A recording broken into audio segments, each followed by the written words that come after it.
The chairman of the Conservative Party, Nadeem Zahawi, has confirmed that he made a payment to the tax office to settle a disagreement about his tax affairs. Mr Zahawi said HMRC accepted that an error concerning shares he gave to his father for help in setting up the polling company YouGov in 2000 had been careless and not deliberate. It comes after newspaper reports that he'd paid a seven-figure sum and been subject to a penalty. It's understood the dispute over Mr Zahawi's taxes was resolved while he was serving as Chancellor of the Exchequer. Earlier, Labour had called on Nadeem Zahawi to resign. Here's our political correspondent, Helen Catt. Nadeem Zahawi is a senior figure in the government, the chairman of the Conservative Party, who sits in the cabinet. Last year, he was, for a few months, Boris Johnson's Chancellor, in charge of the country's finances. Is the HMRC still after you, sir? But since then, he's faced questions about his own financial affairs and claims he tried to avoid tax.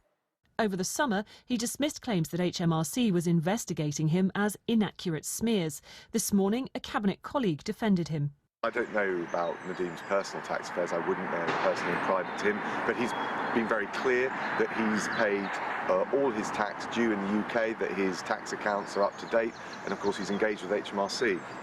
So that's the position, and I think he has been very transparent about this. If he needs to answer any further questions, I'm sure he'll do so. Mr Zahawi has now confirmed he did pay money to settle a disagreement with HMRC. He said it related to shares in the polling company YouGov, which he set up in 2000. He said his dad gave him money to do it and got some shares in return as a founder. In a statement issued this afternoon, Mr Zahawi said that HMRC had disagreed about the exact allocation and that he had chosen to settle the matter and pay what they said was due. He said HMRC had concluded this was a careless and not deliberate error. Labour says there are still things he needs to explain, and earlier the Shadow Chancellor was scathing. When the Prime Minister came into office, he said that he would run a government that would have honesty, integrity and professionalism at its heart.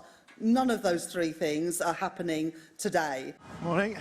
Mr Zahawi said the matter was resolved and all his tax affairs were up to date when Prime Minister Rishi Sunak appointed him as the party chairman.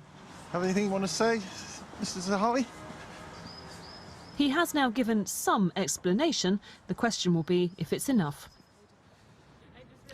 So there is no obligation on politicians to make their tax affairs public, but by allowing this to drag on with questions for several days, it has been damaging for the government. It's put the focus on the complicated tax affairs of a wealthy minister at a time when many people are struggling with the cost of living, and it's been a distraction for the government when it's trying to get its own messages out.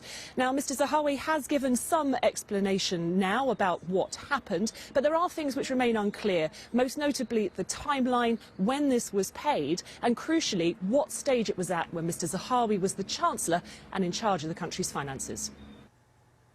And staying with British politics.